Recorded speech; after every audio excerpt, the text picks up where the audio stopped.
A paz do Senhor, amém? A paz do Senhor. Estamos aqui em mais um EBD. O tema maravilhoso, Jesus, o homem perfeito, lição 12, amém? Tem alguém com sono aí? Alguém está tomando esse café maravilhoso? Alguém já botou pão na chapa, um pãozinho de queijo? Lembrando que Jesus é o pão da vida, amém? E maravilhoso que nós estamos aqui na lição 12 dessa revista, A Raça Humana, Origem, Queda e Redenção. Uma visão antropológica, mas através das escrituras explicando cada detalhe da humanidade do ponto de vista do coração de Deus. Porque a palavra do Senhor é a carta do Pai amado que nós lemos. O endereço? Teu coração e o meu coração. Hoje esse tema maravilhoso, Jesus, o homem perfeito.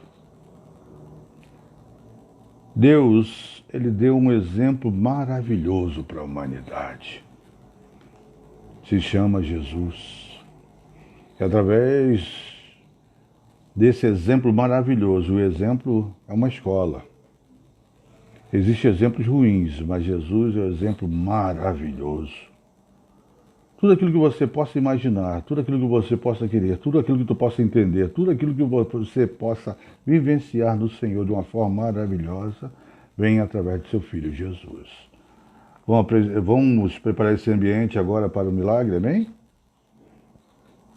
Senhor Deus e Pai, graças te damos, Senhor. Nos separamos, Senhor Deus, nesta manhã, Pai, nesta EBD, na Escola de Cristo, para aprender, Senhor Deus, nesta manhã, Senhor Deus, sobre Jesus, o homem perfeito. Nos ensina, Senhor Deus, Senhor Deus, a humanidade, a divindade, as características do ofício, as pré-existências, Senhor Deus, tudo aquilo que, Pai amado, a Tua palavra, Senhor Deus, fala sobre Jesus. É maravilhoso que a Bíblia explica a própria Bíblia.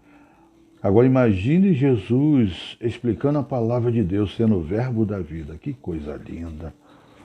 Rabassone Cantarabassai. Deus de poder e glória, Pai. Nos ensina nesta manhã, Pai. Senhor Deus, sobre esse tema maravilhoso. Jesus, o homem perfeito, Pai. Nos ensina, Pai, através dessa lição e além de nós mesmos. Nos ensina, Pai, através desta lição, Pai amado. Deus de poder e glória, Pai. Tudo aquilo que necessitamos aprender para em Ti, Senhor Deus, em Cristo, e através do Teu Santo Espírito, Senhor. Deus de poder e glória, sermos vidas melhores, Pai. Senhor Deus, sendo dignos de, Pai amado, de um fruto. Senhor Deus, dignos, Pai amado, de um fruto, Pai. E quando eu falo fruto, fruto digno de um arrependimento, em nome de Jesus. Muito obrigado por essa oportunidade, Pai, de poder falar, Senhor Deus, de ouvir a Tua voz, Senhor Deus, e aprender de Ti, junto com os meus irmãos, Pai, sobre, Senhor Deus, esse tema maravilhoso. É isso que eu oro, crendo já, Pai, confessando total dependência do Teu Santo Espírito, Senhor, para agir, falar e conhecer em Teu nome, em nome de Jesus.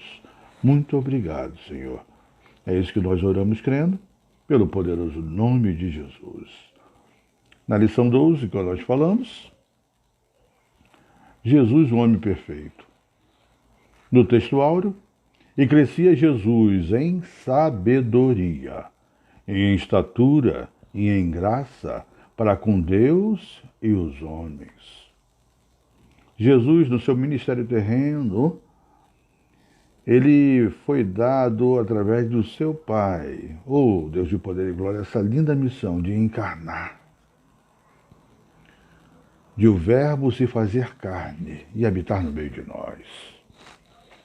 Mas Deus é tão maravilhoso que ele começa a trazer na vida do Filho, do início, meio e fim do seu ministério terreno, a conformidade com a humanidade, para que venhamos compreender que é possível em Deus alcançar as nossas impossibilidades.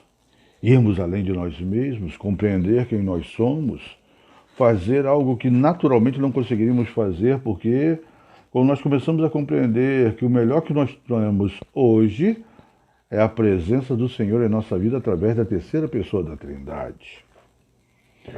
Repetindo o texto áureo, e crescia Jesus em sabedoria, em estatura e em graça para com Deus e os homens. Nós vamos ver hoje que Jesus lhe dava testemunho do céu e testemunho na terra. Que coisa linda, hein? Na verdade prática, verdadeiro homem e verdadeiro Deus. O Senhor Jesus Cristo é igual ao Pai, é semelhante a nós. Sua divindade e humanidade não são aparentes. São reais, perfeitas e plenas. São reais, perfeitas e plenas. Deus deixou por meio do seu Filho um testemunho na terra. Discípulos davam testemunho e falaram que viam, contemplaram a sua mão apalpado acerca do verbo da vida. Homens foram transformados, vidas nunca mais foram as mesmas, porque conheceram na sua vida, tiveram um encontro de Cristo e viram um homem perfeito. Um homem que na palavra ninguém podia resistir. Na graça não havia igual na terra. Porque nós vamos ver hoje que ele era unigênito. Unigênito é aquele que tem características genéticas únicas daquele, Deus de poder e glória, a qual o gerou. E é bacana que nós vamos ver que Cristo já era pré-existente. Mas para ele encarnar, houve detalhes na sua encarnação de uma forma maravilhosa. E Deus usa vidas para fazer com que nós venhamos compreender qual foi o ministério terreno de Cristo. Vou repetir a verdade prática de novo, hein? Que é forte. Verdadeiro homem e verdadeiro Deus, o Senhor Jesus Cristo é igual ao Pai e semelhante a nós. Sua divindade e humanidade não são aparentes, são reais, perfeitas e plenas. Olha, que coisa linda. Vamos na leitura bíblica em classe, em Lucas 2, de uma forma maravilhosa, mas vamos ler a partir do versículo 21. Amém? Do versículo 21. Que coisa linda, hein? Versículo 21, apesar que de uma forma maravilhosa, hein? Papai aqui está falando para eu vir um pouquinho atrás. Olha. Um pouquinho atrás. Amém? Nessa introdução, Lucas, esse evangelista maravilhoso que escreveu o Evangelho do Mestre. E esse Evangelho de Jesus, pela vida de Lucas, pela narrativa de Lucas, pelas características de Lucas. E eu gosto de lembrar que Lucas, ele mostra toda a humanidade da divindade de Jesus. Historiador atento, teólogo inspirado.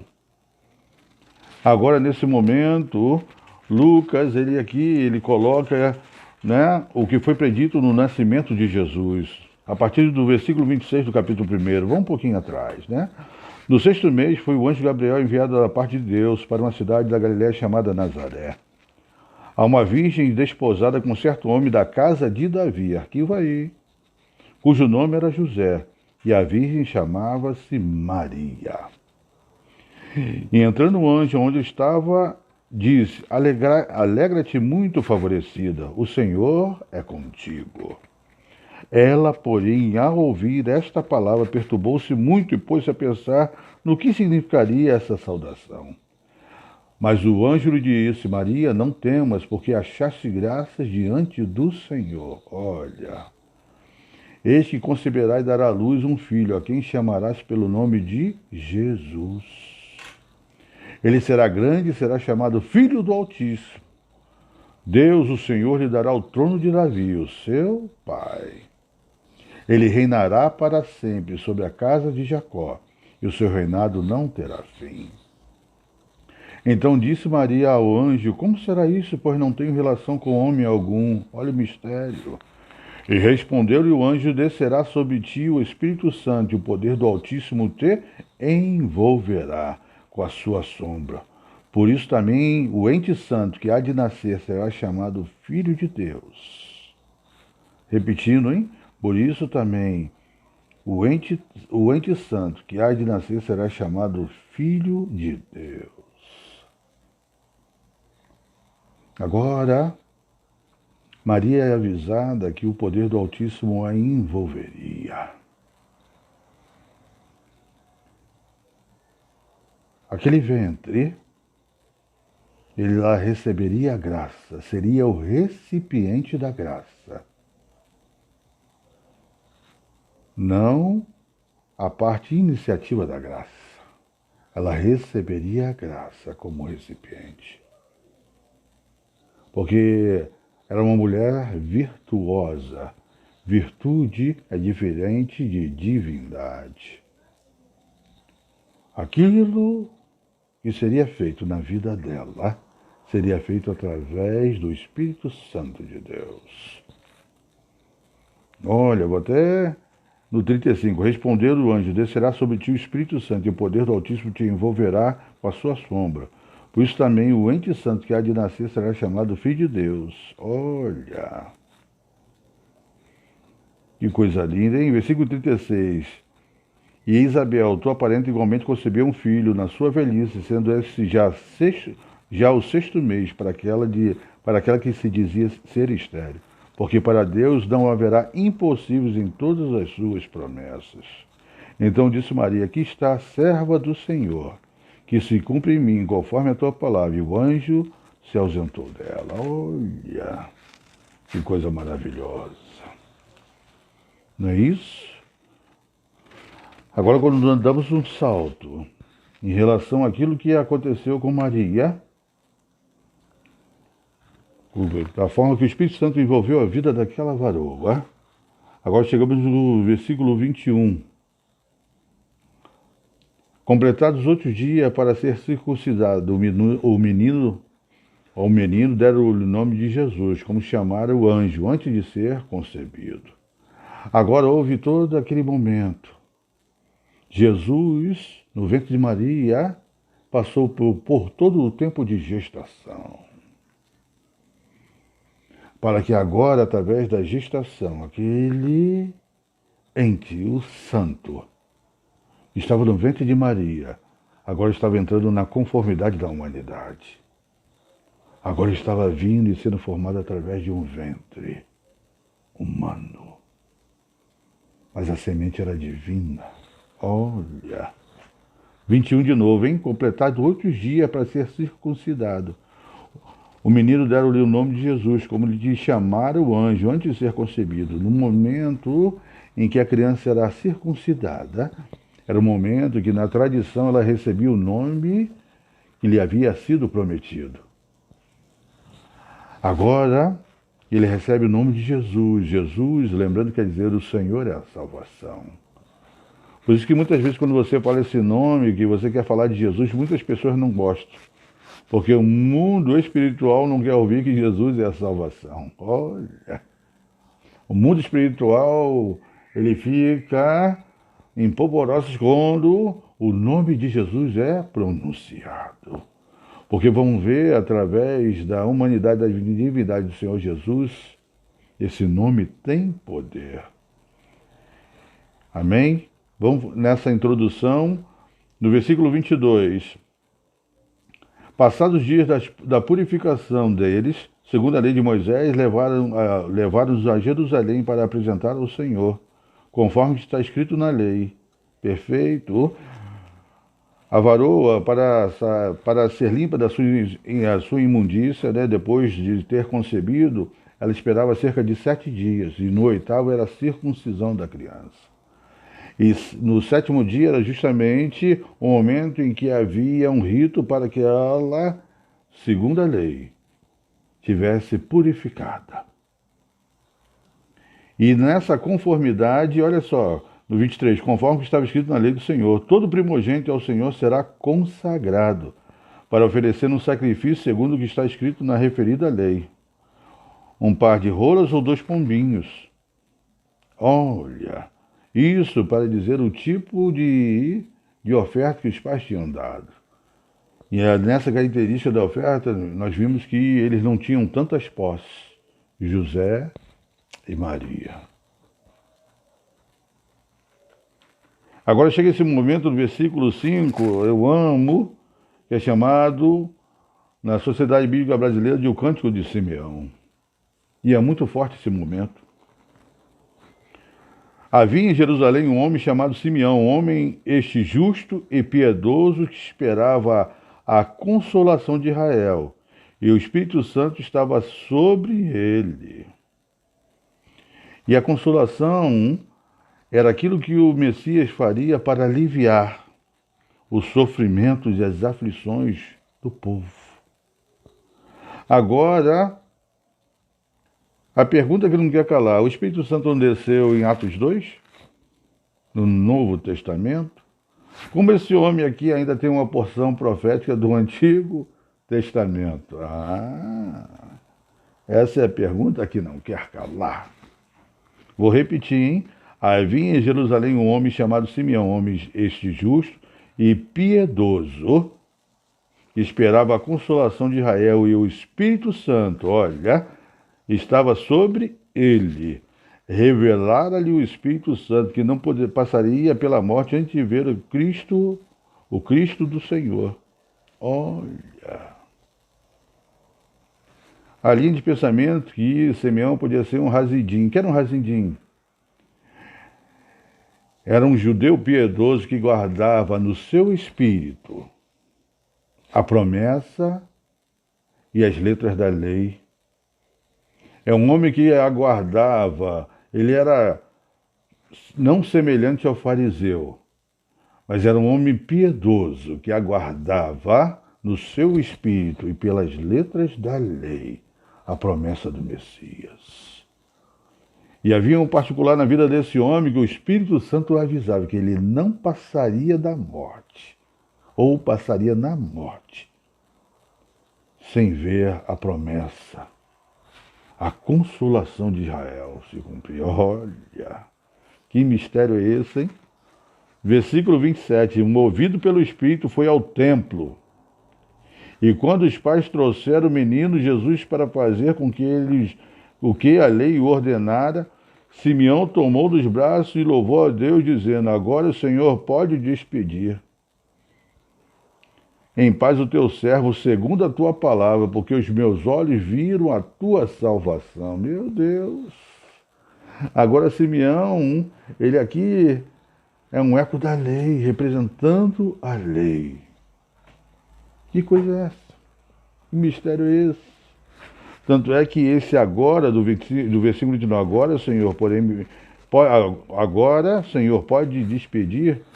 E mais tarde foi chamado de Nunc Dimittis, ou Nunc Dimittis, Servum Serum Domini. No latim, Senhor, pode me despedir. Despede o teu servo. Agora, Senhor, aquilo que eu aguardava se cumpriu. Agora imagine um homem que esperava a promessa da consolação de Israel tomar dos braços o seu Salvador. Meu Deus! A promessa está ruim de chegar nas tuas mãos? Oh, meu Pai! Imagine um homem que segurou nos braços a confirmação de uma promessa que o Espírito Santo havia avisado que aconteceria. A promessa se cumpriu. Olha que coisa linda, versículo 30. Porque os meus olhos já viram a tua salvação, a qual preparaste diante de todos os povos.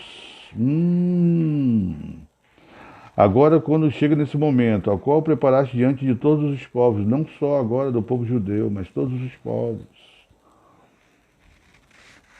A teologia lucana, a literatura de Lucas, seja o evangelho que ele descreveu de Jesus de uma forma maravilhosa, como Atos dos Apóstolos, sendo um livro histórico. Ele agora começa a mostrar que Jesus começou a expandir as fronteiras da salvação. Não era somente para o povo escolhido, agora estava estendendo aos gentios. Agora, no Nux Dimittis, nesse cântico de Simeão, ele começa a remontar a luz que Isaías havia falado, né, no versículo 6, tanto no capítulo 42 como no capítulo 49, a luz para os gentios. Agora, o sol da justiça começa a iluminar a humanidade, mostrando que o muro divisório havia sido derrubado. Agora a extensão para a humanidade chega, porque a perfeição que a humanidade aguardava está vindo através do Messias, do Cristo, do Rei ungido. Olha no versículo 32. Luz para a revelação aos gentios e para a glória do seu povo, de Israel. Olha. Agora ele começou a redefinir. O povo já tinha promessa, agora os gentios também vão ser alcançados. E estava o pai e a mãe do menino, admirados do que dele se dizia. Simeão os abençoou e disse a Maria, mãe do menino, eis que este menino está destinado tanto para a ruína como para o levantamento de muitos em Israel, e para ser alvo de contradição. Jesus mesmo falou que ele não veio trazer paz, ele veio trazer espada. Porque diante do homem perfeito, as opiniões iam mudar. Nas casas, pessoas iam servir de todo o coração, de toda a alma, de todo o entendimento, toda a força, e outros não iam compreender que ele é aquele que haveria de vir. Os lares seriam agora mexidos no sentido em que o fato de crer, o fato de movimentar a promessa naquilo que eles conheciam agora entrou em um novo patamar. Porque vamos ver daqui a pouco que o Verbo se fez carne e habitou no meio de nós, cheio de graça, cheio de formosura. E agora, a sua mãe, o seu receptáculo, aquele vento que foi usado, ele é avisado no versículo 35, também uma espada transpassará a tua própria alma, para que se manifeste os pensamentos de muitos corações. Essa varoa, Maria quer dizer senhora, mas só que essa senhora tinha um senhor sobre essa senhora. Ela deve ter sido uma mulher extremamente virtuosa. Para esse ventre ser escolhido para o ventre ao qual o ente santo usaria para a concepção de Jesus. Agora, imagine o coração desta mãe. No dia que o seu filho, entre aspas, é apresentado para trazer a conformidade do povo escolhido, ela já é avisada que uma espada transpassará a sua alma. É forte. Por isso que no versículo 36, você vê que no ministério profético, olha, uma profetisa chamada Ana, filha de Fanuel, da tribo de Asser. Asser, que sabe o que quer dizer? Alegria. Agora imagine a alegria daquela profetisa que aguardava na sua promessa ver a redenção de Israel. Redenção é sermos libertos da pena do inferno através da cruz do Calvário. Na consolação em que Simeão aguardava, aponta para aquilo que as Escrituras haviam falado nesse sentido. Agora a profetisa Ana, ela mostra que o mundo espiritual aguardava. Agora é como se fosse a representação, Simeão representando a lei, e agora essa profetisa, ela representando os profetas. Olha, agora imagine, duas porções proféticas no Novo Testamento, aguardando para testificar daquilo que o Antigo Testamento falava havia se cumprido.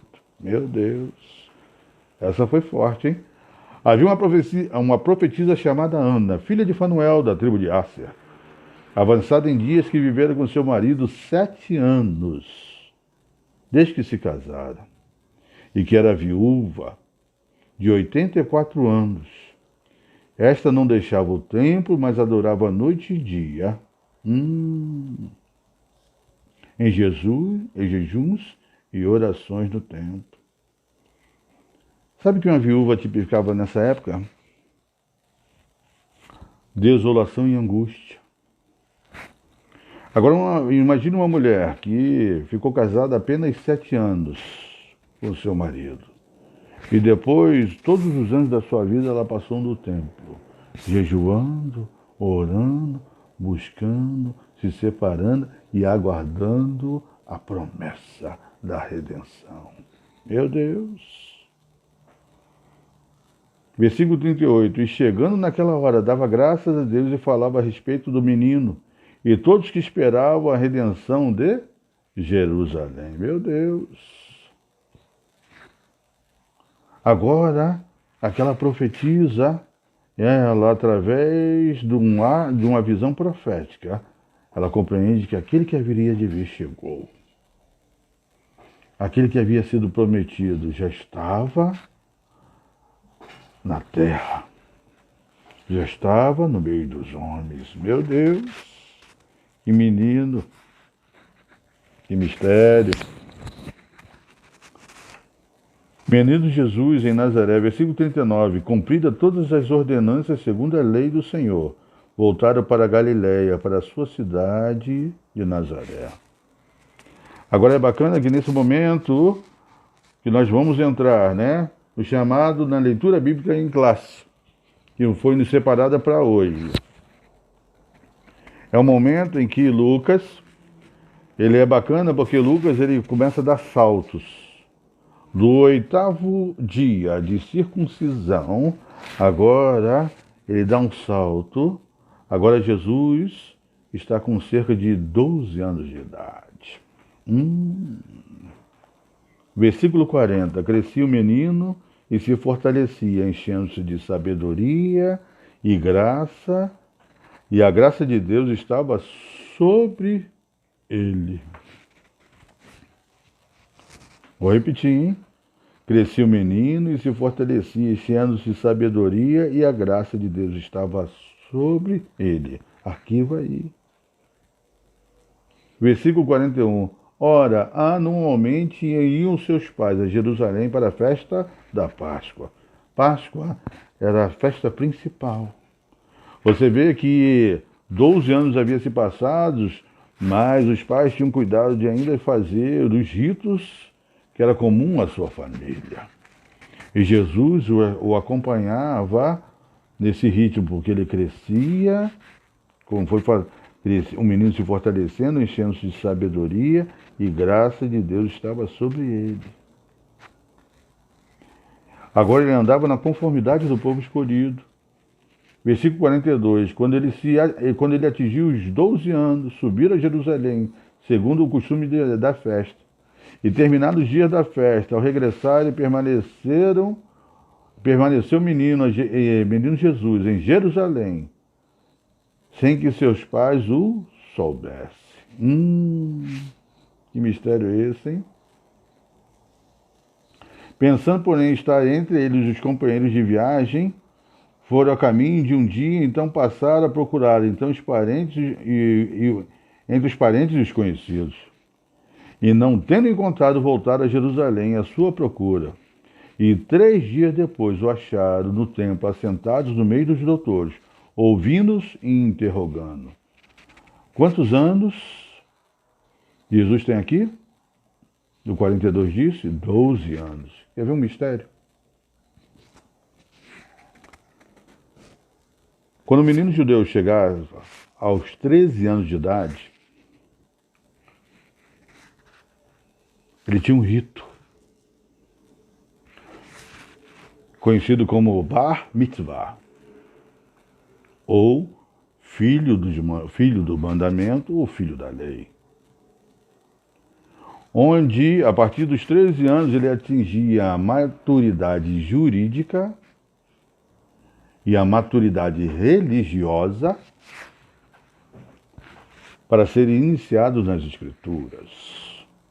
e por responder por si em todo o âmbito da sociedade dos judeus. Agora, algo interessante nesse versículo, no versículo 45 de novo, e não tendo encontrado, voltaram a Jerusalém, em a sua procura. E 3 dias depois acharam do templo assentado no meio dos doutores, ouvindo e interrogando. Olha! Você vê que aos 12 anos,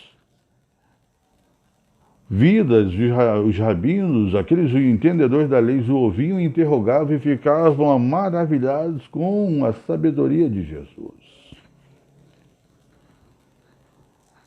Aqui, nesse momento, tipifica como se fosse o bar mitzvah de Jesus na sua humanidade.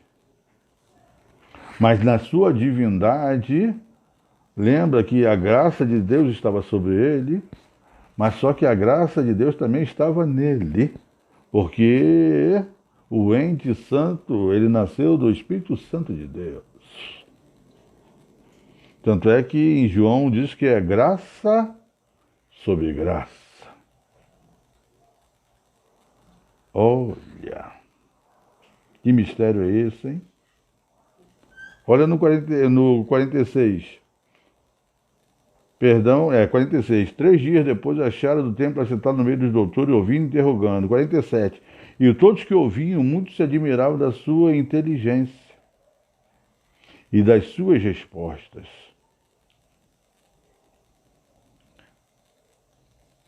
Agora é como se Jesus passasse ali no exame de maioridade.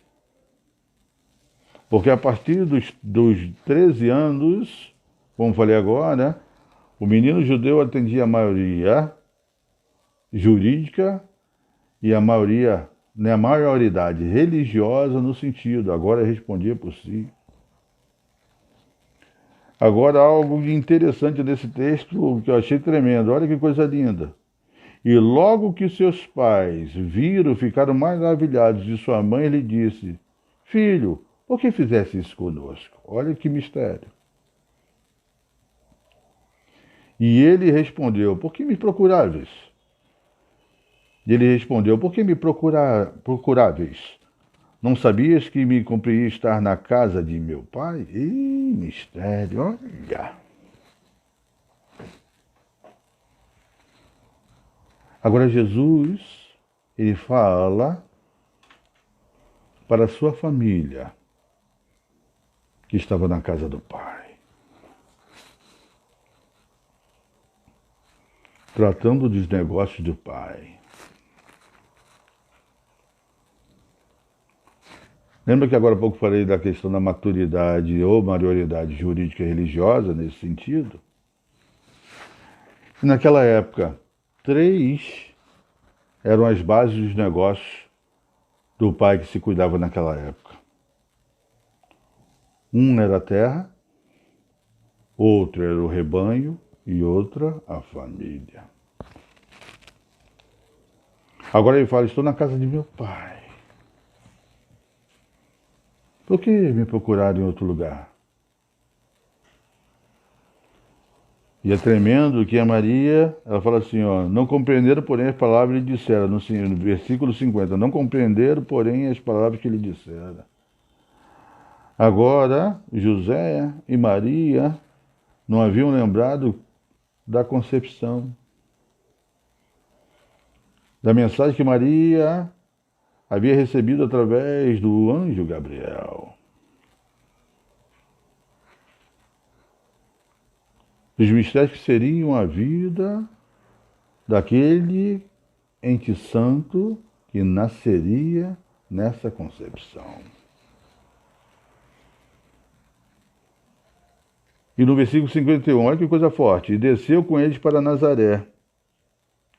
E era ali submisso. Olha. Você vê que Jesus falou que estava na casa do seu pai e agora foi com José e com Maria para casa, porque era submisso. Honra teu pai e tua mãe, não é isso? Deus, Ele faz tudo na conformidade da sua palavra. Uma sombra de variação. Olha, que forte. Vou até repetir. E desceu com ele para Nazaré, era-lhe submisso. Sua mãe, porém, guardava todas essas coisas no coração. E crescia Jesus em sabedoria, em estatura e em graça para com Deus e para com os homens. Que é isso, hein? Você vê que nessa introdução nós vimos esse mistério forte de Jesus que estava na casa do Pai. Agora imagina, repetindo, os negócios da casa do Pai. Para o menino que estava cuidando das coisas do Pai. Apontava para três coisas: terra, rebanho e família. Terra é forte, né? João 15, olha. Jesus fala que o pai dele é um agricultor. Olha. Mas teus 13, a semente é lançada. Meu Deus. E João, olha, João 10, Jesus se apresenta como o bom pastor. Olha o rebanho. E a família? Eu amo pensar numa família restaurada de Lucas 15. Porque quando nós começamos a compreender, como aconteceu com o filho pródigo, ele se arrependeu e voltou para casa. Perfeito? Quando nós nos arrependemos, Deus nos prepara a morada para nós voltarmos para casa. E Jesus, o homem perfeito. Nesse momento invade-me uma sentença no meu coração. Tantas coisas nós temos que mudar. Tantos nós temos que crescer. Mas só que o crescer na presença do Senhor é o crescer de João 3,30, não é isso? Importa que diminuamos, Ele cresça. Não é isso? É forte. Salgou, mas é essa. Amém?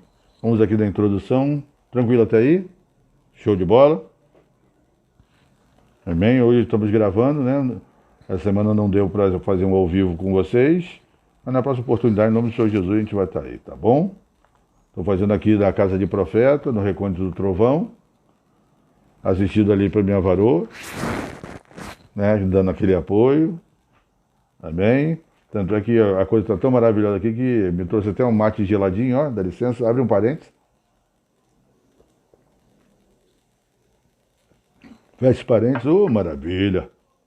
Esse veio do alto. Amém? Que coisa linda. Vamos na introdução? Estamos ali vendo o horário, a introdução estava show de bola, no horário certinho. Se na lição passada, estudando sobre o homem do pecado, enfocaremos hoje a encarnação do Filho de Deus como o Filho do homem. Apresentaremos o Senhor Jesus Cristo como ser humano perfeito. Nele que devemos pensar, falar e agir. Agora Jesus é o exemplo de Deus.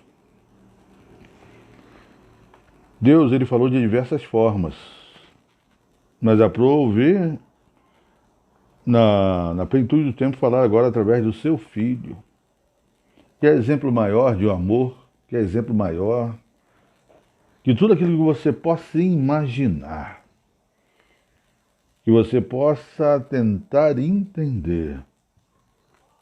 Jesus explica, Jesus nos ensina, porque Jesus é o exemplo de Deus.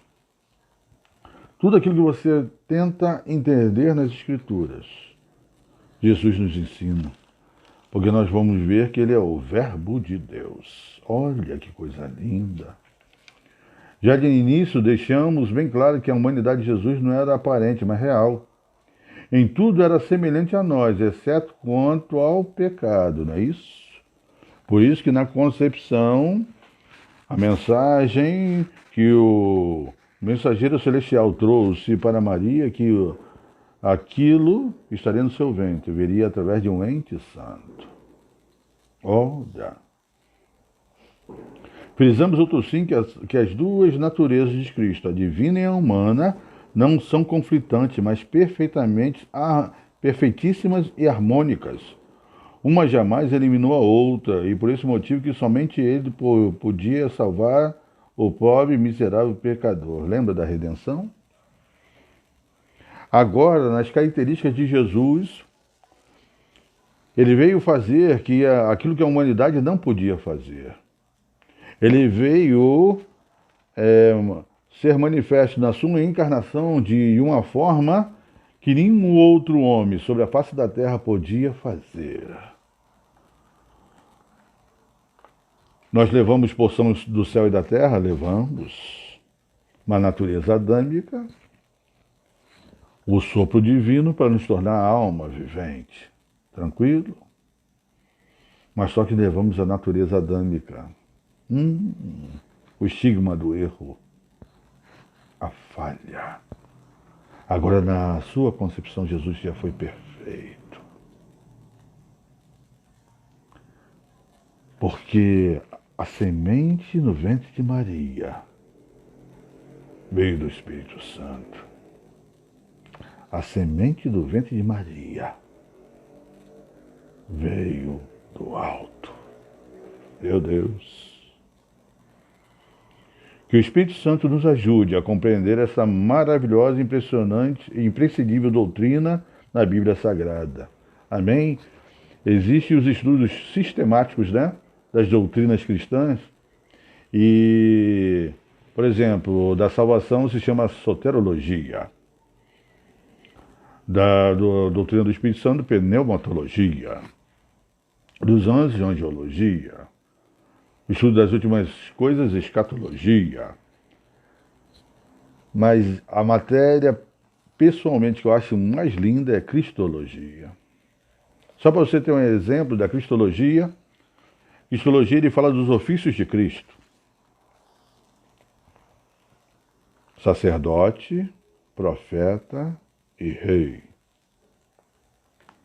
Do sacerdócio, nós lembramos que o sacerdote trazia o povo para entregar a Deus. Intercessão e sacrifício. Profeta era um tríplice ministério. Ensino, predição e obras miraculosas. E rei, autoridade e poder. Isso só um beijinho na flor. Agora imagine quando você vai estudando todas as características de Jesus. É uma forma somente de elucidar, dar um beijinho na flor, porque os atributos de Jesus são inesgotáveis, como é a sua pré-existência.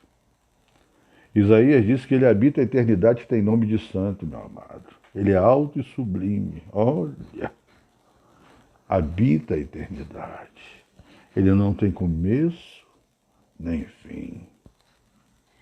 Quando você fala de Apocalipse lá 22, quando ele fala que ele é o Alfa e o Ômega, ali uma referência para nós viemos compreender que ele é o início e o fim. É o início da nossa caminhada no Alfa. É a revelação no Ômega, a revelação máxima daquilo que seremos na presença dele. Nós encaixamos ali no Alfa e no Ômega para compreendermos, ou tentarmos entendermos aquilo que compreende a própria eternidade. Olha, isso é só um beijinho na flor da cristologia. Imaginem, meu Deus. Voltamos aqui. Jesus, o verdadeiro Deus. Meu Deus. Professamos que o Senhor Jesus era perfeitamente humano e perfeitamente divino. Ele não era meio homem nem meio Deus, mas totalmente homem e totalmente Deus. Neste tópico enfocaremos a sua divindade. Agora, as características unigênitas de Jesus fazem com que, na porção 100% homem, maravilhoso, na sua porcentagem 100% divino. Olha, é celestial. Agora imagina as duas naturezas sem conflitos caminhando sobre a terra. E vamos ver que para ele caminhar sobre a terra, meu Deus, houve cada mistério, meu amado. Quer ver algo interessante? Sua eternidade com o Pai. Ponto 1. O Senhor Jesus, como unigênito de Deus, não somente é eterno, como também é o Pai da própria eternidade. Meu Deus! Antes da sua encarnação, ele estava no Pai, e no Pai criou todas as coisas. Antes de ler João 1,3, vamos em Colossenses. Epístola de Paulo aos Colossenses, capítulo 1, a partir do versículo... Geralmente a gente usa com base no versículo 15, mas vamos um pouco antes, tá? Vamos a partir do versículo 13. Olha que coisa linda. A excelência da pessoa... Olha que lindo, subtítulo da Sociedade Bíblica Brasileira. A excelência da pessoa e da obra de Cristo. Olha, a excelência da pessoa, olha a humanidade. E da obra de Cristo, olha a divindade. Meu Deus, hein?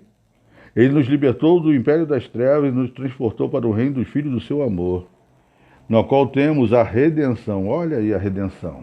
A remissão dos pecados. Olha que coisa linda. Esta é a imagem do Deus invisível, o primogênito de toda a criação.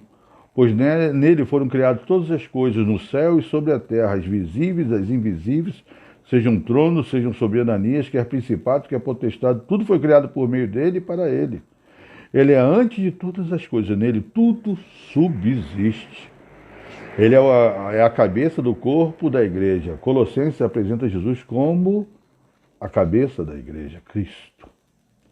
Um exemplo, a Epístola de Paulo aos Efésios apresenta a igreja como corpo. Amém? Feche esse parênteses. Voltando aqui, ele é a cabeça do corpo da igreja, ele é o princípio do primogênito entre os mortos, para em todas as coisas ter a primazia, porque aprove Deus que nele resistisse toda a plenitude. E que, havendo feito a paz pelo sangue da sua cruz, por meio dele, reconciliasse consigo mesmo todas as coisas que é sobre a terra, quer nos céus. E a vós outros também, que outrora eram estranhos, inimigos do entendimento, pelas vossas obras malignas. Agora, porém, reconciliou no corpo da sua carne, olha o sacrifício, mediante a sua morte. Olha, para apresentar-vos perante ele santos, inculpáveis e irrepreensíveis.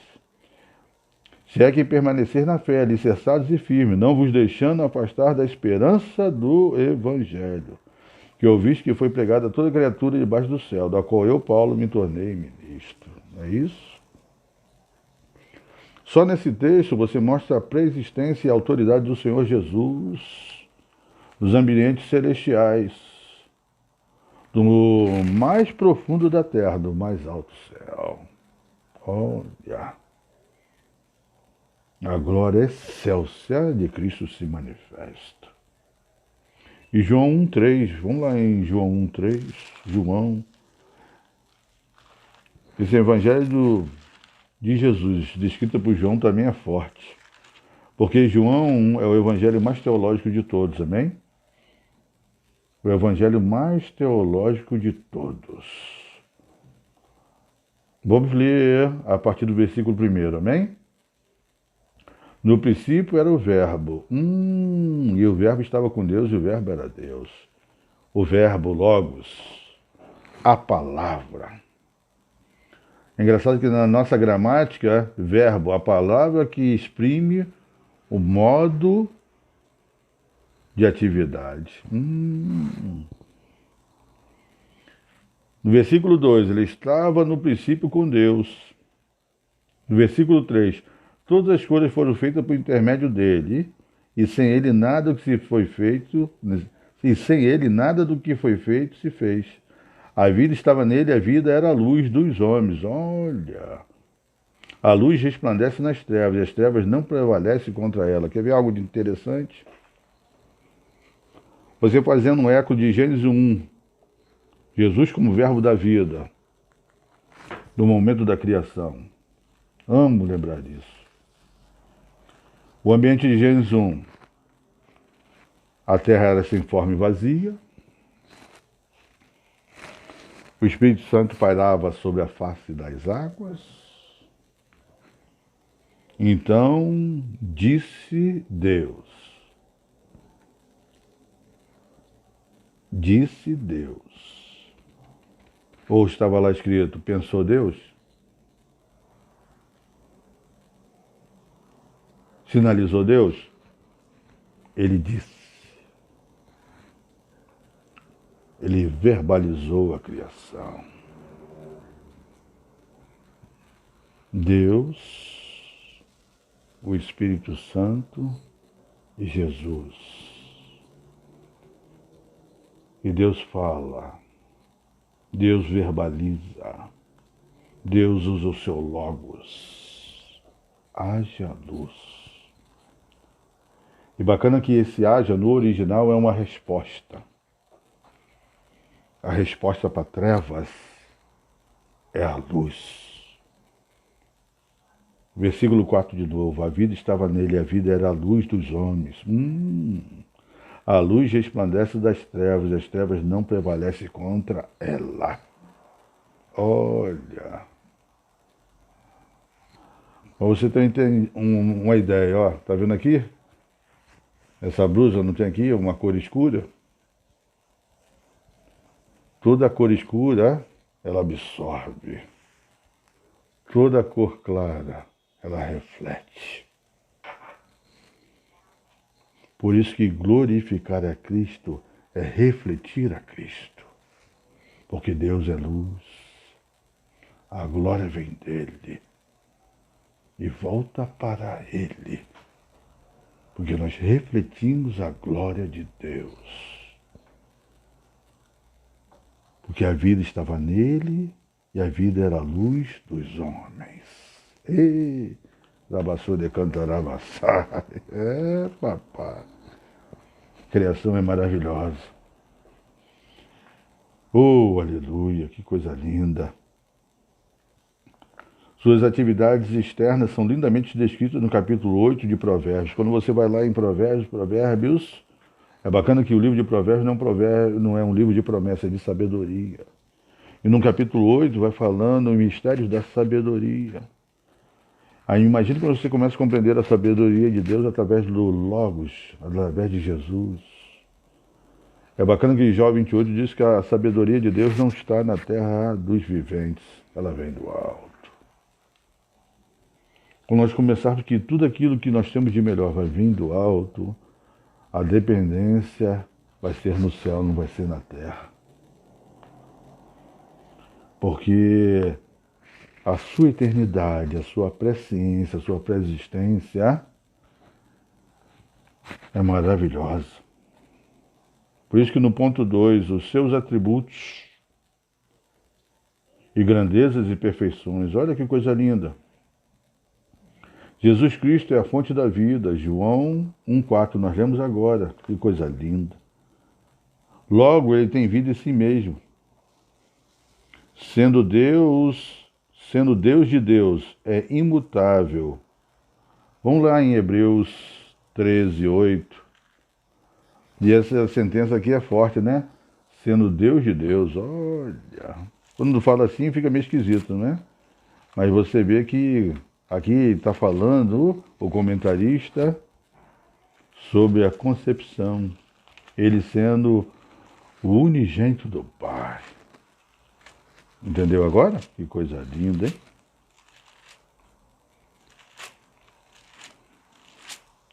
Treze. Olha. Versículo 8. Jesus Cristo ontem e é hoje, e é o mesmo e será para sempre. De novo, hein? Jesus Cristo ontem e é hoje, e é o mesmo e o será para sempre. Não é isso? Que coisa linda, hein? Aqui ele fala que é onipresente, Mateus 28:20. Que coisa linda, não é? Que ele fala, eis que estou convosco. Não é isso? Até a consumação do século. E é bacana que esse versículo 20 diz que alguns historiadores, que é o eco da nuvem. Lembra da nuvem no tabernáculo, quando a nuvem estava sobre, A glória estava dentro. Agora, quando o céu está sobre, a graça está dentro. Olha, que coisa linda, hein? Não é isso? Ele te acompanha até a consumação do teu tempo. Não é isso? Olha, que coisa linda, hein? Aqui no texto fala também que ele é onisciente, sabe todas as coisas. Vamos lá em Atos 1, 24, 25. Mais uma vez, a literatura lucana. Agora, Lucas escreve um livro histórico no Novo Testamento. Que coisa linda. Os 30 primeiros anos da igreja. Agora, Atos quer dizer literalmente aquilo que deve ser feito. Agora, imagina aquilo que deve ser feito através de vidas que receberam o poder do alto para ser testemunhas do Senhor. E que vê algo interessante nesse versículo aqui, 24 e 25. Olha que coisa linda, de Atos 1, não é isso? 24 e 25.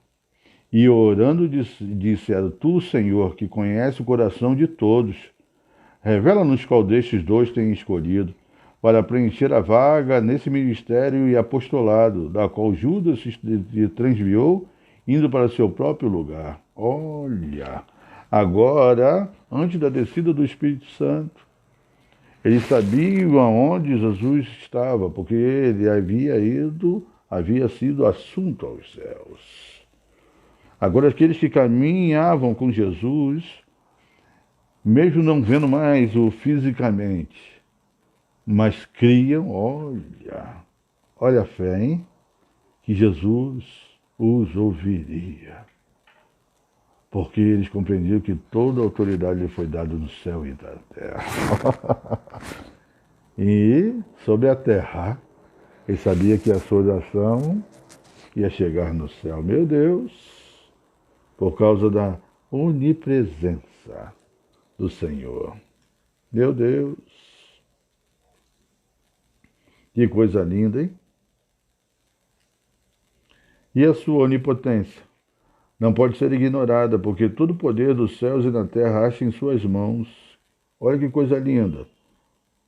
Mateus 28, 18, ele fala o quê? Toda autoridade foi dada no céu e na terra. Ide, portanto. Atos 8, olha, estamos em Atos. Volta uma paginazinha aí, ó. Texto do testemunho, né? Textual para aquele que quer testemunhar do Senhor Jesus. Vamos ler? Mas receberei o poder ao descer sobre vós o Espírito Santo, e ser-me-eis minhas testemunhas, tanto em Jerusalém como em toda a Judéia e Samaria, até os confins. Meu amado, essa palavra testemunha é aquele que é chamado para falar daquilo que viu e ouviu. Mas a origem dessa palavra é mais forte. Literalmente, é aqueles que são chamados para falar daquilo que sentiram na carne, na vida, no íntimo, nas suas vidas pessoais. Porque receber o poder de Deus para ser testemunha dele, há um preço pessoal, meu amado. Há um preço pessoal. Porque você foi resgatado por preço de sangue. Aqui é engraçado que ele fala de onipresença, né? E também ele fala aqui da onipotência, mas uns atributos que eu amo do Senhor, não foi comentado aqui, mas vamos somar, né? Qual o atributo do Senhor, que é um atributo divino e comunicável? Alguém quer estar aí? Chute santo? Alguém já falou? Hein? Um atributo que é divino e é comunicável. Alguém quer chutar? Um chute santo? Alguém? Alguém? Alguém chutou aí? O amor, né? O amor é um atributo divino, que é uma característica dele, mas é comunicável à humanidade. João 3, 16 e 17. Vamos lá? Podemos? Amém, misericórdia, amém, escola bíblica? Porque Deus amou o mundo de tal maneira que deu o seu Filho unigênito, para que todo o que nele crê não pereça, mas tenha vida eterna. Porquanto Deus enviou o seu Filho ao mundo, não para que julgasse o mundo, mas para que o mundo fosse salvo por ele. O amor de Deus que se chama Cristo Jesus. Ponto 3. Forte. Esvaziou-se da sua glória, mas não de sua divindade. Quando de sua encarnação no ventre puro e virginal de Maria, o Filho de Deus não se esvaziou da sua divindade, mas sim de sua glória. Conforme podemos atestar pelos versículos já mencionados, o Senhor Jesus, em seu ministério terreno, fazia uso de seus atributos divinos, sempre que necessário. Vamos lá em Filipenses 2, né? Filipenses 2 marca. Filipenses 2 é tremendo, meu irmão. Meu Pai da glória. Meu Deus. Que eu tenho mencionado que eu até passei. Olha. Versículo 5, ó. Olha que coisa. Tendo em vós o mesmo sentimento que houve também em Cristo Jesus. Pois ele, subsistindo em forma de Deus, não julgou como usurpação ser igual a Deus. Antes a si mesmo se esvaziou, assumindo a forma de servo, tornando-se em semelhança de homens e reconhecido em figura humana. Aqui, ó, lembra da cristologia que eu falei agora há pouco? Da matéria sobre, na teoria sistemática, chamada cristologia? Aqui está os estados de Cristo. Olha. Assim mesmo se humilhou, tornando-se obediente até a morte, morte de cruz. Pelo que também Deus o exaltou de sobremaneira, ele deu o nome que está acima de todo nome, para que o nome de Jesus se dobre todo o joelho no céu e na terra e debaixo da terra. E toda língua confesse que Jesus Cristo é o Senhor, para a glória de Deus.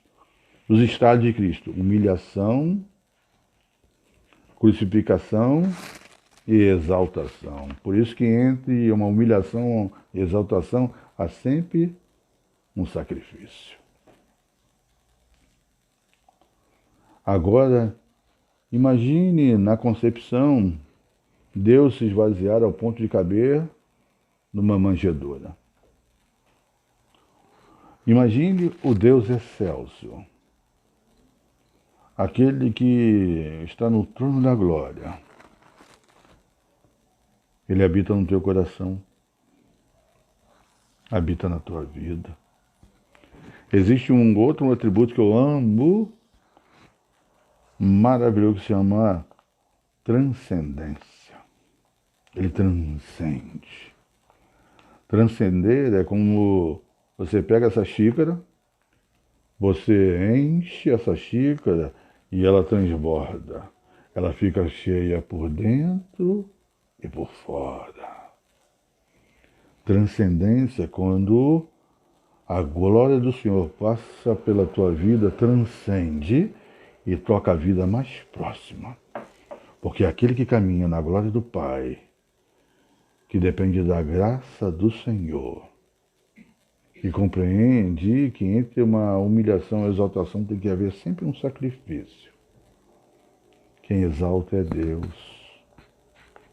O homem que tem mania de se elevar, mas só Deus exalta. Amém? Por isso que nós temos que ter cuidado com aquilo que nós achamos que nós somos diante do Senhor. Amém? Às vezes não temos que achar daquilo que devemos ser mais do que me convencer na presença dEle. Aquilo que Ele nos chamou, aquilo que Ele te chamou, se vem da parte de Deus, vai se cumprir. Não adianta eu forçar uma coisa que ainda não sou nele, para dizer que Ele já me exaltou. Não. Deixe que no tempo oportuno, quem vai te exaltar é Deus. Amém? Esse é forte, mas faz parte da doutrina cristã. Amém? Porque nós fomos gerados para ser administradores daquilo que Ele vai colocar na tua vida, na sua mão, ou ao alcance do seu ministério. Amém? Por isso que nós temos que, até nesse caso, ter limites. Amém? Como o próprio Deus. Não é isso? Apocalipse 3:20. Eis que estou à porta e bato. Ali não fala que eis que estou à porta e bato com o pé. Eis que estou à porta e dou um murro e entro. Não. Eis que estou à porta e bato. Aquele que abrir, eu entrarei, eu cearei com ele e ele comigo. Amém? Deus é um gentleman. Deus é maravilhoso. Jesus, meu Pai. Espírito Santo, maravilhoso. Por isso que a Trindade é um triângulo equilátero. Lados iguais. Ele não é escaleno nem isósceles. Ele é, olha, equilátero.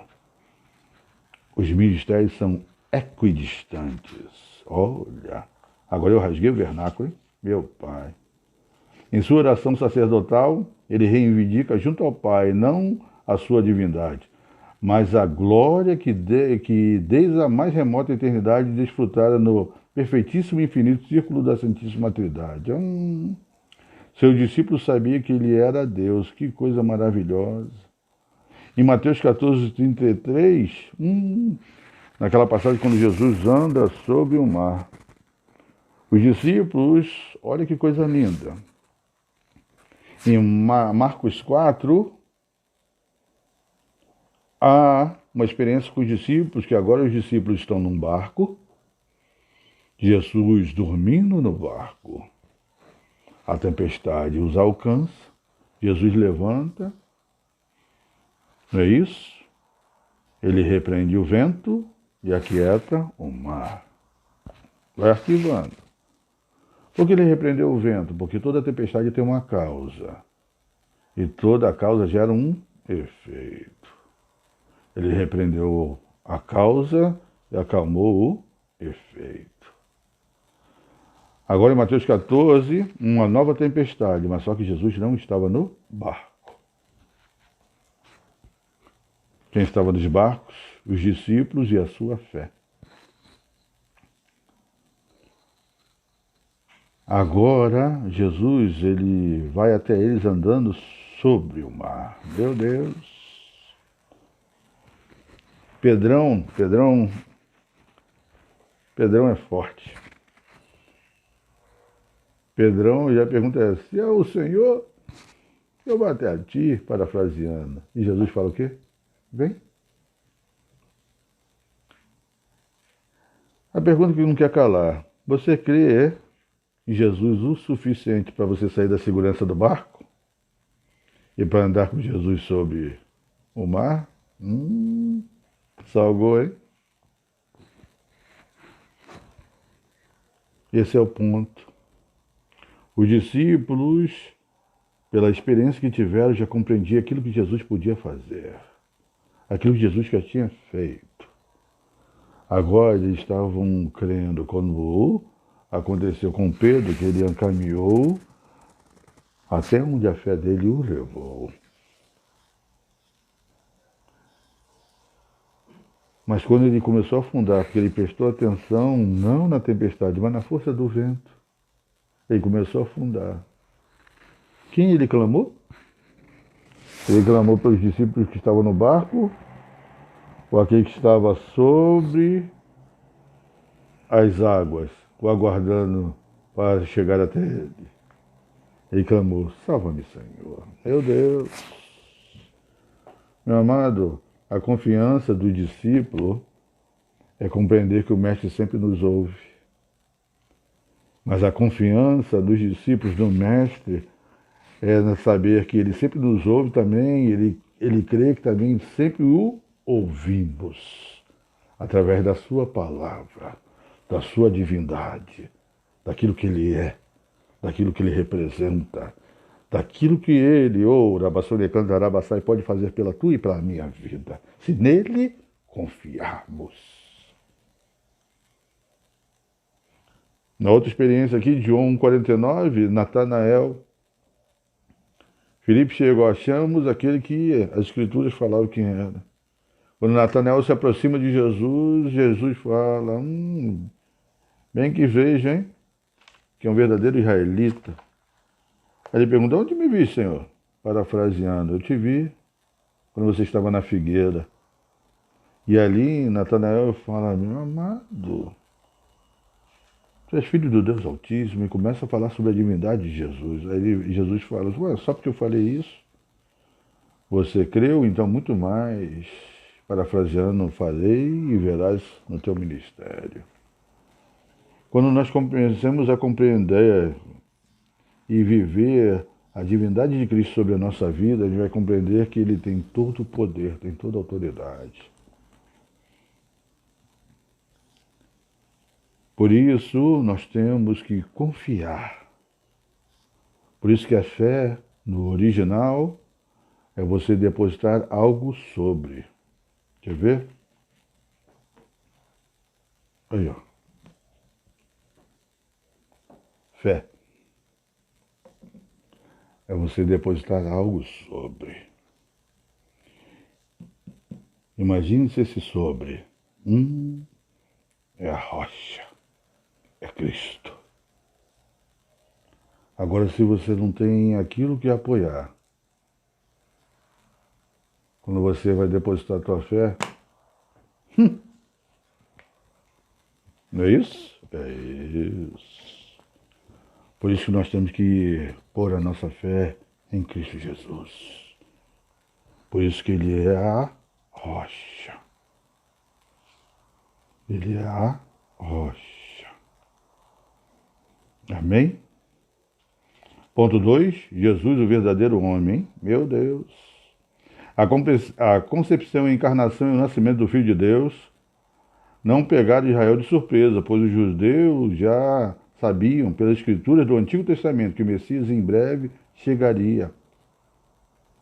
Aliás, o mundo gentílico foi mais preparado por Deus para recebê-lo, e infelizmente os judeus, apesar de todas as evidências bíblicas, vieram e rejeitá-lo. Quer ver algo de interessante?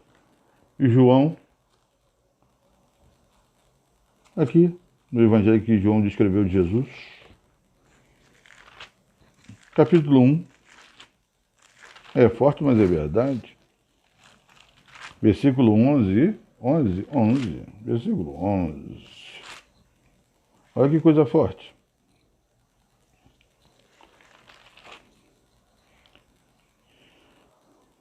Versículo 10, o verbo estava no mundo, o mundo foi feito por intermédio dele, mas o mundo não o conheceu. Olha no versículo 11, veio para que era seu, que aponta para lá, e os seus, que aponta para o povo, não o receberam. Meu Deus! Não é isso? Qual a maior dificuldade hoje da humanidade? Hoje eu estava vendo uns vídeos no YouTube, procurando os louvores, aí fizeram uma pergunta. O que falta para a vida do mestre? Os ambientes já estão todos preparados nesse sentido, não é isso? E na hora veio assim no letreiro do meu coração, o que falta no mundo ainda é testemunho. Porque o versículo que é apelidado de o grande sinal, Mateus 24,14, quando esse evangelho for pregado em testemunho, virá o fim. Então, a humanidade está guardando o seu testemunho, meu testemunho, testemunho dos povos, línguas, povos e nações. Porque a humanidade tem que ser alcançada. E o tempo está chegando. A porta vai se fechar. Agora imagina, você tem toda a oportunidade de fazer o ide, mas você está mais preocupado pelo vinde. Em vez de fazer o ide, você está mais preocupado pelo vinde. Nós temos que fazer aquilo que está ao alcance das nossas mãos, na conformidade daquilo que deve ser feito.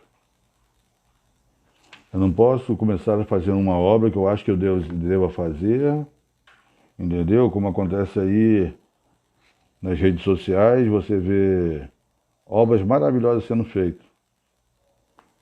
Mas, ao mesmo tempo, a descrição, quando você vê a obra, é só misericórdia. Entendeu? Tem gente que consegue abençoar em Jerusalém, Judéia e Samaria, mas consegue trazer um pão em Jerusalém. Consegue ir até os confins da terra para fazer obras maravilhosas, mas não consegue em Jerusalém assistir um irmão que está precisando. Eu sou amante de mistério.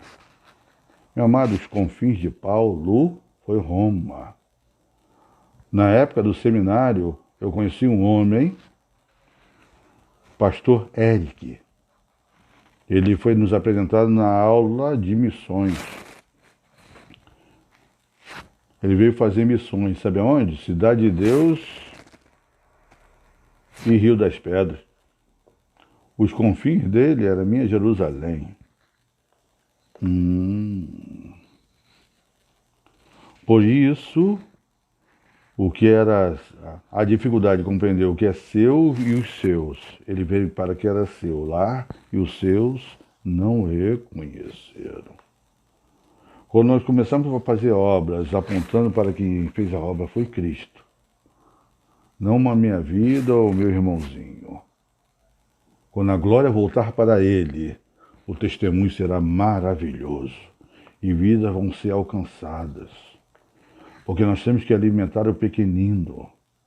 Nós temos que vestir o pequenino. Nós temos que assistir ao enfermo, ao preso. Não é isso? Mateus 25, a partir do 35, não fala sobre isso? O grande julgamento? É isso. Quando você faz para os seus pequeninos. Mas agora, fazer para os pequeninos e não levar à salvação, não é isso? A obra tem que ser completa, meu amado. Em nome de Jesus. Em nome de Jesus. E o detalhe, hein? As melhores obras que você vai fazer na sua vida foi aquela que só você e aquela pessoa que foi abençoada sabe. Você vai ver que vai ser a maior obra que tu vai fazer na tua vida. Porque não tem holofote, tem luz de Deus. Não tem plateia. Tem um mundo celestial testemunhando que foi feito de todo o coração, de toda a alma, entendimento e toda a força. Amém? Por isso que Jesus é o verdadeiro homem. Jesus como verdadeiro não tem achismos, não tem eu acho que é, talvez seja. O Jesus é certeza e convicção. Amém?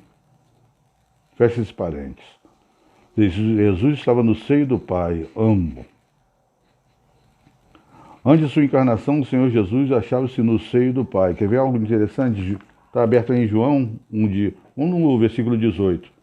Ninguém jamais viu a Deus, e o Deus unigênito que estava no seio do Pai é quem revelou. De novo, hein? Ninguém jamais viu a Deus. O Deus unigênito que estava no seio do Pai é o quem revelou. Seio do Pai. E que nós temos debaixo do nosso peito? Hein? Perguntando aqui para a irmã. O que nós temos debaixo do nosso peito? Coração, não é isso? Então, do seio do Pai estava Jesus. Jesus é o coração de Deus batendo fora do seu peito. Olha que coisa linda. Hebreus, capítulo 1. Vamos lá. Hebreus, capítulo 1.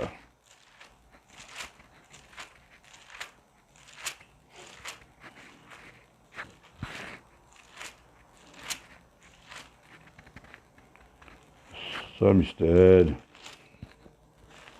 Hebreus capítulo 1. Olha que coisa linda. Diz que Hebreus 1, né, de 1 a 3 aqui, é a descrição maravilhosa daquilo que estava batendo no peito de Deus. Olha, havendo Deus outrora falado muitas vezes de muitas maneiras aos pais pelos profetas, nesses últimos dias nos falou pelo Filho, a quem constituiu o herdeiro de todas as coisas, pelo qual também fez o universo. Ele que é o resplendor da glória, a expressão exata do seu ser, sustentando todas as coisas pela palavra do seu poder, depois de ter feito a purificação dos pecados, assentou-se à direita da majestade nas alturas,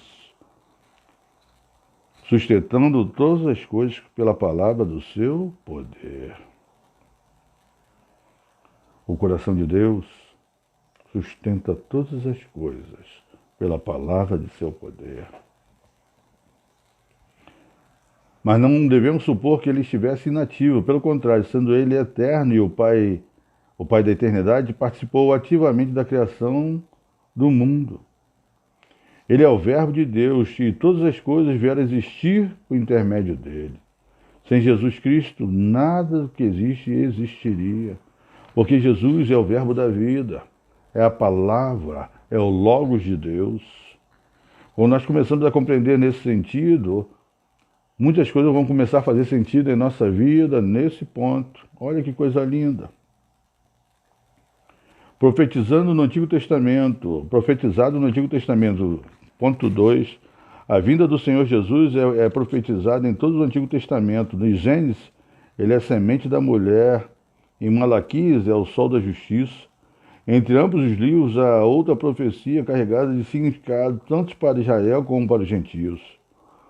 Jesus é o tema de duas principais alianças na história sagrada, a de Abraão e de Davi. Olha que coisa linda, e isso é forte mesmo, né? Quando você olha aqui, olha que coisa linda. Jesus é o tema de duas principais alianças da história sagrada, a de Abraão e de Davi.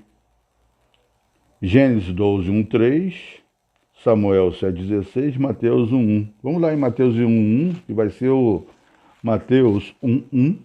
É o resumo dos dois textos citados. Como é que pode, né? Mas a palavra do Senhor tem esses mistérios gostosos. Ela se completa e explica. Olha que coisa linda.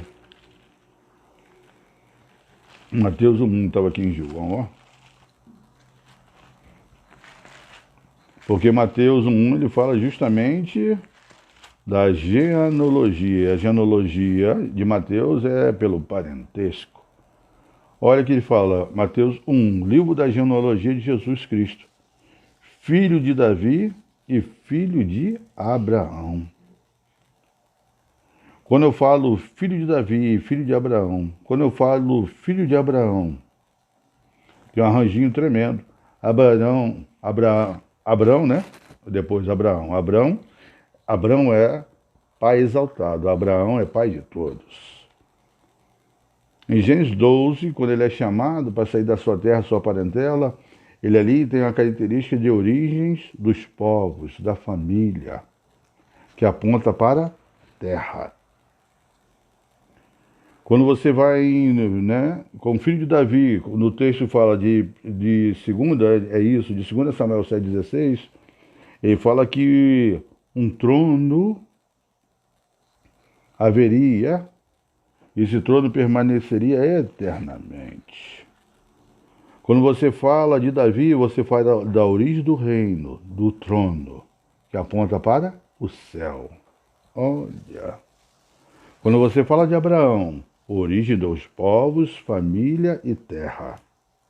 Quando você fala de Davi, você fala da origem dos reinos, trono e céu. Só para você entender esse mistério.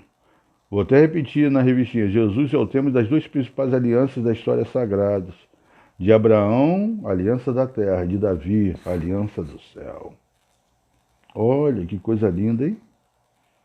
Ponto 3. Encarnado no Novo Testamento, o Filho de Deus tornou-se de fato carne. João 1, 14. Olha que coisa linda. Vamos lá em João 1, 14. João 1, 14. E o Verbo se fez carne e habitou entre nós, cheio de graça e de verdade. E vimos a sua glória, a glória como do unigênito do Pai. Versículo 16, amo, porque todos nós temos recebido da sua plenitude, graça sobre graça. Oh, maravilha! Não é isso? Sua humanidade, volto a repetir, não era ilusória, é real. E embora concebido sobrenaturalmente, o seu nascimento foi tão natural quanto o nosso. Sentiu as nossas dores e incômodos, teve fome e sede. Em Mateus 4:2, ele não usou sua divindade, não é isso? Para transformar as pedras em pães. Ele teve fome. Em João 19:28, e na cruz do Calvário, na quinta frase, ele fala, eu tenho sede. Mas ele podia ter fendido uma rocha, dos altos céus pedido, seu pai chuva. Não é isso? Mas que ele fez e falou, eu tenho sede.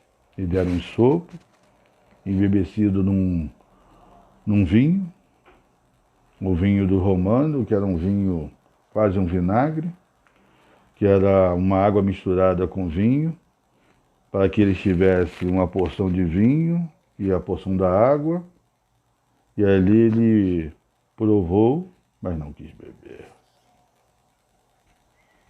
Aquele que teve sede na cruz, aplacou a sede do mundo. No jardim da agonia, experimentou a profunda tristeza, Mateus 26:38. A nossa semelhança à humanidade de Jesus era completa, ele tinha corpo, alma e espírito. Isso é tremendo. Quando você vai em Mateus 27:58, você vê reclamando o corpo de Jesus.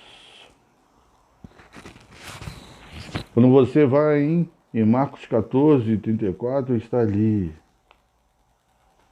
derramando a sua alma. Em Mateus 27:50, ele rende o seu espírito. O corpo de Jesus, quando esteve na terra, meu amado, tinha espírito, tinha alma e tinha corpo. Por que na cruz do Calvário ele passou tudo aquilo que ele tinha que passar? Porque agora ele sabe daquilo que nós precisamos. Na cruz do Calvário ele perdoou, ele consolou, ele salvou, ele substituiu, ele teve sede, ele pagou o preço e deu a sua vida. Meu Deus, tudo isso com seu corpo. Que corpo precioso, meu amado. Concluímos, afirmamos que a humanidade de Jesus era perfeita e nada diferia da nossa, exceto quanto ao pecado. Ele não estava sujeito ao que era o pecado original, que era o experimental. Jesus, ele não era experimentado. Jesus, ele não veio com falha genética, ele não veio com a falha adâmica. Jesus, ele veio perfeito. Ei, da basura cantando abaçai. Ponto 4. Jesus nasceu na plenitude dos tempos. Olha. Ao escrever aos Gálatas, afirmando Paulo que, vindo na plenitude dos tempos, Deus enviou seu Filho nascido de mulher, nascido sob a lei, para remir o que estavam debaixo da lei, a fim de recebermos a adoção de filhos. Não é isso? Meu amado, você tem uma família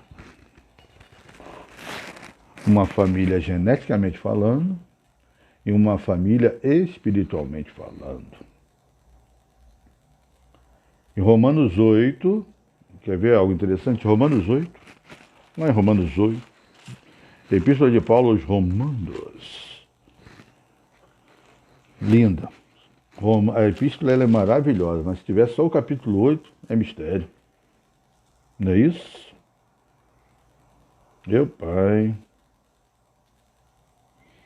Olha só que coisa linda. Capítulo 8, vamos ver aqui.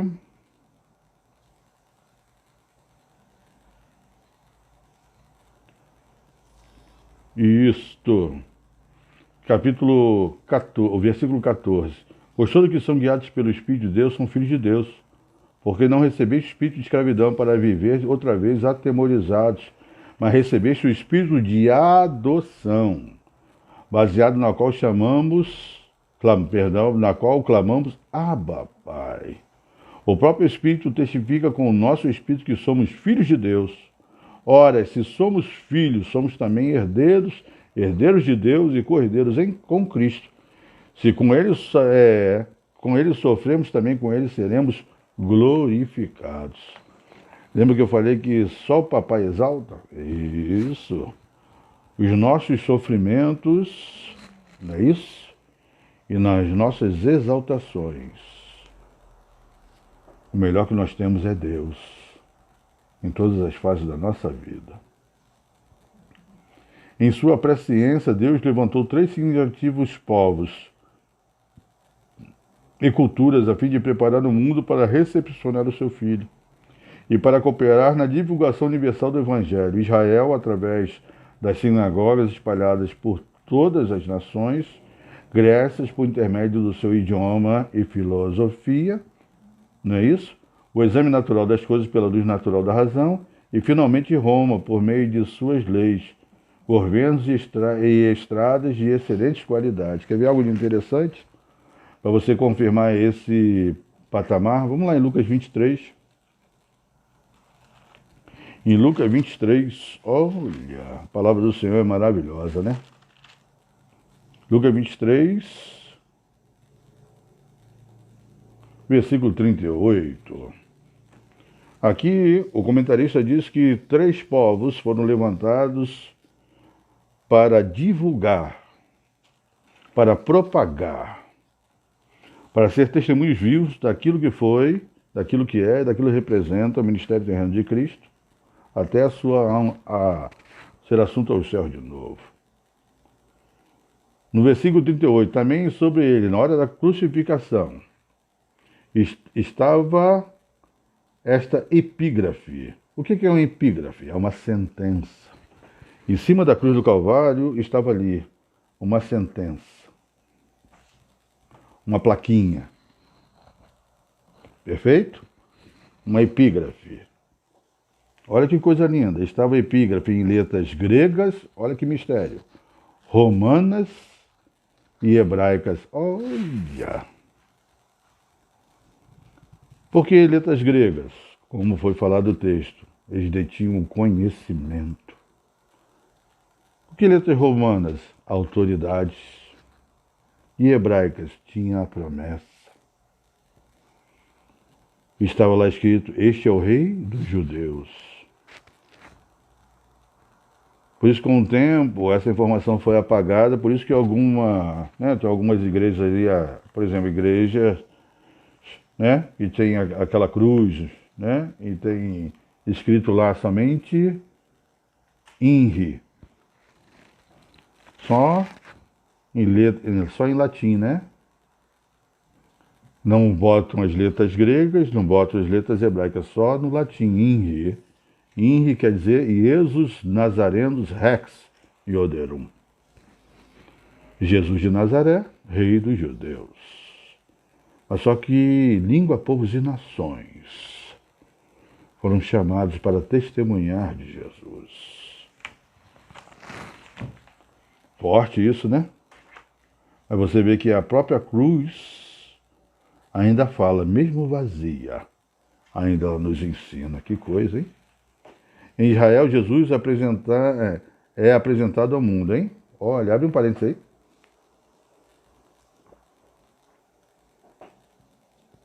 Estava olhando a palavra. Ei, papai. Em Israel, Jesus é apresentado ao mundo. Os filhos de Deus, que segundo a carne é também o filho de Davi e de Abraão, nasceu em Israel, sob a lei de Moisés e de Roma. Tendo ele uma educação harmônica e perfeita diante de Deus, quanto os homens iniciou seu ministério aos 30 anos de idade. Em Lucas 3, 23. Nós estamos em Lucas, volta um pouquinho aí. Lucas 3, 23. Lembra que no início nós apresentamos Jesus ao 8º dia, na sua circuncisão. Não é isso? Ali ele foi consagrado. Aos 12 anos, ele foi iniciado. Agora, aqui no versículo 3, só na parte A. Ora, tinha Jesus cerca de 30 anos ao começar o seu ministério. Por que 30 anos? Porque 30 anos era a época onde o homem tinha já o direito e a capacidade de ser levantado como sacerdote, na cultura onde Jesus vivia. Agora, mais uma vez, Deus traz a conformidade. O primeiro homem, o primeiro Adão, ele foi criado adulto, teve jardim, tudo aquilo que ele imaginava estava ao seu alcance. Mas o primeiro Adão foi terreno. Já o segundo Adão é celestial. Ele teve toda uma preparação. Ele foi consagrado, iniciado, autorizado e cheio do Espírito. Foi impelido ao deserto. Agora no deserto, no maior embate que houve sobre a face da terra,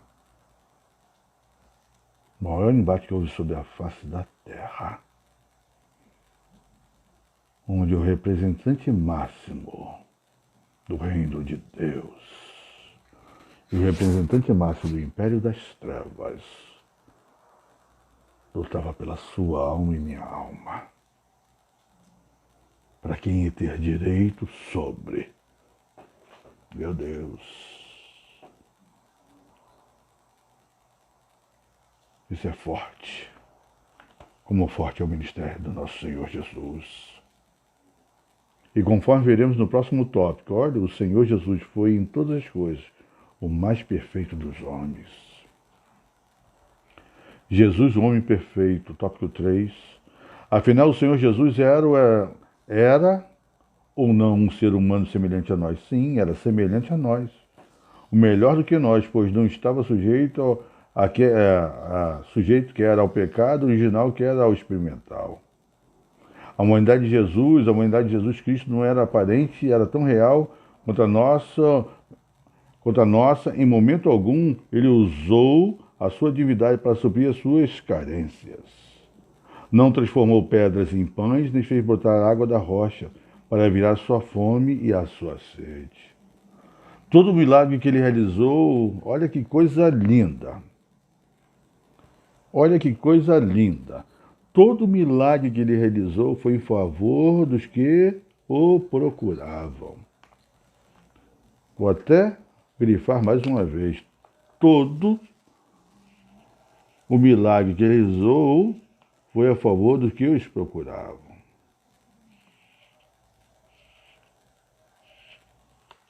Lembra, ou vou lembrar os irmãos que várias vezes eu comentei nos cultos de orações, nas EBDs, que a melhor oração que você faz não é em benefício próprio. A melhor oração que nós fazemos é sempre em favor de alguém, porque nós levamos nesse ponto o exemplo de Cristo. Porque na cruz não há sacrifício, não houver substituição. Ele viveu a nossa morte para que vivêssemos a vida, uma nova vida nele. Papai. O Senhor Jesus era um homem de dores, experimentado em sofrimentos humanos, nosso perfeito sumo sacerdote. Não é isso? Isaías 53:3. Vamos lá, Isaías 53, que Isaías 53 é forte.